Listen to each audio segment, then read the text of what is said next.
నమస్తే అండి. నా పేరు భరత్. ఇప్పుడు మనం వచ్చేసి బ్రహ్మ దేవాలయంలో ఉన్నాము. ఇది ఆంధ్రప్రదేశ్‌లో వచ్చేసి ఏకైక బ్రహ్మ దేవాలయం. అయితే ఇక్కడున్న మూర్తి వచ్చేసి నాగభైరవుడండి. మీరు ఏ దేవాలయంలో చూసినా మీకు ఉపాలయం ఉంటది. ఇక్కడ ప్రత్యేకత ఏంటంటే భైరవుడిదొచ్చేసి మనకి నాగదండం ఉంటుందండి.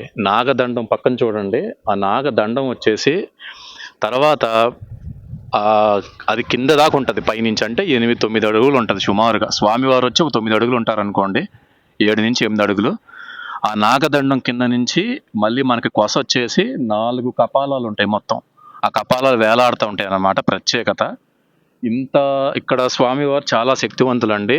ఇంతకుముందు అమావాస్య లేకపోతే ఏదైనా గ్రహణం టైంలో వచ్చేసి పూజ చేయటం గానీ, కూష్మాండాలు కొట్టుకోవడం గానీ, మనం దీపాలు పెట్టుకోవడం గానీ చేసుకుంటాం.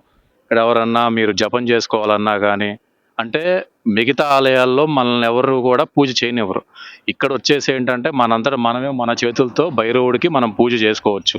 మీరు ద్రవ్యాలు అభిషేక ద్రవ్యాలు పాలుకు గానీ, ఏదైనా సరే ద్రవ్యాలు పంచామృతాలు తెచ్చుకొని ఇక్కడ భైరవుడు మీ చేత్తో పూజ చేసుకొని, ప్రసాదం కొబ్బరికాయ పెట్టి మీరే స్వామికి దీపం పెట్టుకొని మీరు వెళ్ళిపోవచ్చనమాట. అయితే ఇక్కడ ఏంటంటే ఇక్కడ నాగ దేవాలయం ఉందండి. స్వయంభూ అనమాట స్వామివారు.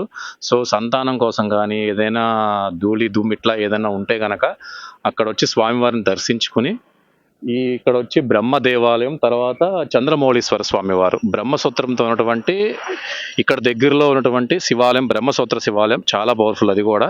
యాక్చువల్‌గా అది పశ్చిమ దిక్కున ఫేస్ చేసి ఉండటం వల్ల మనకి చాలా శక్తివంతంగా ఉంటుందనమాట. తర్వాత ఇక్కడ భైరవుడు అనమాట ఇక్కడ. సో, ఎవరైనా వస్తే ఇక్కడికొచ్చి స్వామివారిని దర్శించుకొని, మీ కోరికలు చెప్పుకొని, ఇక్కడ ప్రదక్షిణాలు చేయటానికి ఇంతకుముందు పానవట్టం ఉండేది కాదు. కొంచెం తెలిసిన వాళ్ళు ఒక 2 సంవత్సరాల క్రితం అనుకుంటే పానవట్టం కూడా ఏర్పాటు చేశారు. ఇక్కడ పక్కనొచ్చేసి మనకి వీరభద్ర స్వామి వారి ఆలయం అండి. 10 హస్తాలతో ఆయుధాలు ధరించి చాలా అద్భుతంగా ఉంటారు. సో, ఎవరైనా వస్తే గనక పొద్దున్నే కొంచెం 7:30 కల్లా, 8 కల్లా వస్తే అక్కడ గుడి పూజారితో మాట్లాడుకొని ఇక్కడ మీరే చేసుకోవచ్చు. మిగతా ఆలయాల్లో వాళ్ళు మాత్రమే చేస్తారు.